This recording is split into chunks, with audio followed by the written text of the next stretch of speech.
Hello, U.S. history students. So in this very short presentation today, we're going to be talking about two progressive presidents, Teddy Roosevelt and Woodrow Wilson.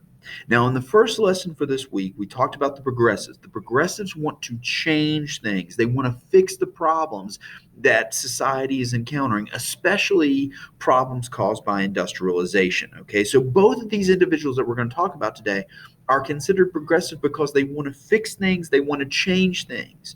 Now, what's really cool about this is Roosevelt, the first president. We talk about him first because chronologically he comes before Woodrow Wilson. Teddy Roosevelt is a Republican. Woodrow Wilson is a Democrat. So both parties, both political parties at the time, can be progressive. All right. So anytime you want to fix a problem or change something, that gets you the label of progressive in terms of this class. Okay. And both parties can be progressive at different points in time. But think about Lincoln and the Republicans during the Civil War. The idea of ending slavery, and we know that that is a struggle that Lincoln works through himself. But the idea of ending slavery, that is progressive. Okay, so both political parties can be progressive. I know Democrats today often picture themselves or portray themselves as being progressive, but both parties can be progressive if you want to change something or you want to fix something. Okay. Now, there is no quiz on this little lesson. There aren't really any other notes on this little lesson. You might want to jot some stuff down. The material will be on the test on this unit, which is also this week. Okay, so be sure you pay attention to this and you might want to jot some notes down. All right, so we're going to start with Teddy Roosevelt.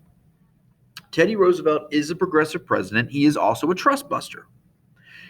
His plan for the American people to fix problems within the country that he sees as important is called the square deal. So we're going to use a picture of a square to talk about a square deal. And it's kind of fitting that he calls it a square deal because there are four main parts to it. The first, he is a huge conservationist. All right. One of the big parts of his square deal is to preserve natural resources. All right. He stresses conservation a lot. He signs into existence the National Park Service to protect natural resources and historical resources as well. Things like battlefields and important structures and everything. That's a part of it as well. But he wants to preserve these natural resources for the future generations. In fact, there's a little story. He was so big into conservation that when he was president, he did not allow real Christmas trees in the White House. His sons actually had to kind of smuggle in a real Christmas tree one year, and they kept it in the closet in one of the bedrooms. All right, he eventually finds out about it and will change his mind. But for a while there, he was very much against real Christmas trees because you cut a Christmas tree down and you wasted the resource. Okay, so he's big into conservation. That's the first part of the square deal. Second part of the square deal, he read The Jungle by Upton St. Clair, which was an expose on the meatpacking industry. It talked about how bad the meatpacking industry was. Roosevelt was a big meat eater, but when he read The Jungle by Upton St. Clair, he almost became a vegetarian. And by his own words, he almost became a vegetarian.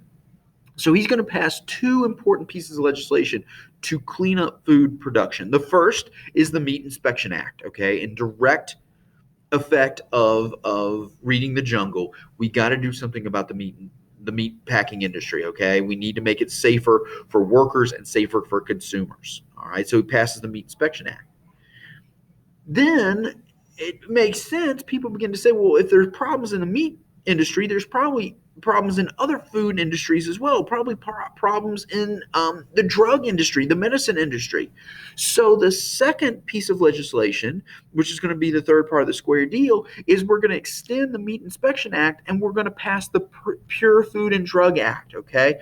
So the same things, the same protections that we have for the meatpacking industry, we're going to apply to other food industries and other medicinal industries because we want to create safe products for consumers and also safe conditions for workers. Then the last part of the square deal is tied to this trust busting label that he has. He is the president that passes the Sherman Antitrust Act. Okay, so the last part of the square deal is trust busting. He passes the Sherman Antitrust Act, which is a law that limits monopolies. All right, we talked about this a couple of weeks ago. Monopolies take advantage of workers because they pay workers low wages. They take advantage of consumers because they drive out competition and force consumers to pay high prices. So we got to stop that. And that's what the Sherman Antitrust Act is about. The Sherman Antitrust Act also prevents businesses from restricting trade, okay, and will stop price fixing, okay, will not allow businesses to jack up prices without competition. All right. So again, we're trying to eliminate those monopolies that are harming consumers and harming workers. They're restricting trade, they're driving out competition, they're leaving us with high priced goods and low wages. Okay.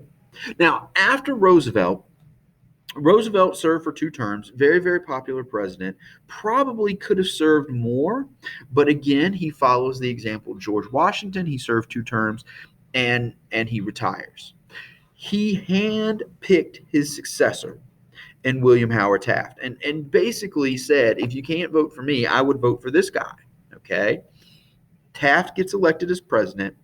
Taft, sadly, is not Teddy Roosevelt. Taft is a great president. Also very progressive, actually busts up more trust than Roosevelt does, but is not quite what the people hoped, not quite what the Republican Party hoped for. So Roosevelt actually ends up running against Taft. Taft runs for reelection. Roosevelt does not get the nomination for the Republican Party. Taft was a Republican. In fact, Taft was Roosevelt's vice president. Um, Taft is a Republican. Roosevelt ran against him, did not get the party nomination. Roosevelt forms his own political party, the Bull Moose Party. And their challenger is going to be Woodrow Wilson. So you have a 3-way race: Woodrow Wilson for the Democrats, Taft for the Republicans, Roosevelt for the Bull Moose Party. The winner is going to be Woodrow Wilson. Okay. Now, before we get to Woodrow Wilson as progressive president, a word about Taft. Taft actually goes on to become a Supreme Court justice and is much more happier in the Supreme Court than he was in the White House. All right. Taft is also sadly the president that is remembered for getting stuck in the bathtub. He was a rather rotund gentleman and did get stuck in one of the bathtubs in the White House and had to be gotten out. Okay. But because of the split between Taft and Roosevelt, the next presidential election, is going to go to Woodrow Wilson. Okay. Woodrow Wilson is the last of the Virginia presidents so far. Okay. He was born in Stanton, Virginia, later on moves to Georgia, then moves to New Jersey. So he's the last of the Virginia presidents. He is also a progressive president and also an economic reformer. His plan for the people is called New Freedom. And we're going to represent it by a triangle because it's got 3 sides to it. Okay. The first are income tax laws. All right. We talk about him being an economic reformer. He wants to reform income tax. He realizes there is discrepancy, that some of the people that are getting paid the less are getting paid the least are having to pay the most in terms of taxes. So we want to reform that. All right. And we want to protect people's earnings as well. So income tax laws are going to be a huge part of it. He brings back the national bank. He helps strengthen the Federal Reserve. All right. This has been around since Lincoln's time, with the income tax that was coming in from the Civil War.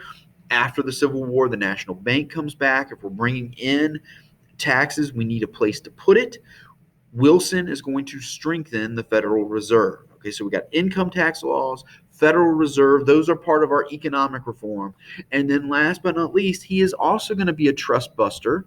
He is going to pass the Clayton Antitrust Act. All right. And what the Clayton Antitrust Act does is it expands on the Sherman Antitrust Act. It says monopolies are bad. They take advantage of workers. They take advantage of consumers. We need to stop monopolies. It does so by outlawing price fixing by corporations, okay? That rapidly dropping prices to drive out competition and then once again rapidly raising them up, leaving expensive products for consumers to buy, okay? It outlaws that price fixing. Once again, extending this idea, you have to have competition before you can jack prices up. It also makes unions exempt from trust laws. We talked about this a couple of weeks ago. There were some people in the country that were really against unions, and they tried to use any excuse to get rid of unions. And they said, hey, aren't unions a monopoly because you have to join the union if you work for this specific company or in this specific occupation? And Wilson says no. All right, unions are not monopolies. They are exempt from trust laws. Unions are okay, strikes are okay, because ultimately the benefits are for the workers and for the consumers.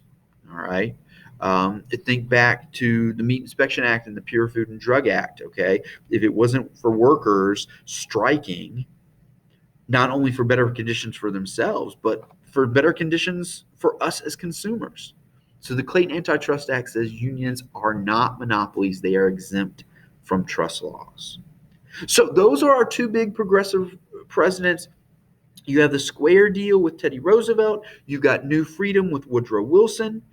A lot of similarities. They want to fix problems. They want to change problems, problems that we associate with industrialization. Both of them are going to go after monopolies. Both of them are going to go after trusts. Okay. And then each of them has their own specific niche. Teddy Roosevelt's big into conservation. Woodrow Wilson big into economic reform. Okay.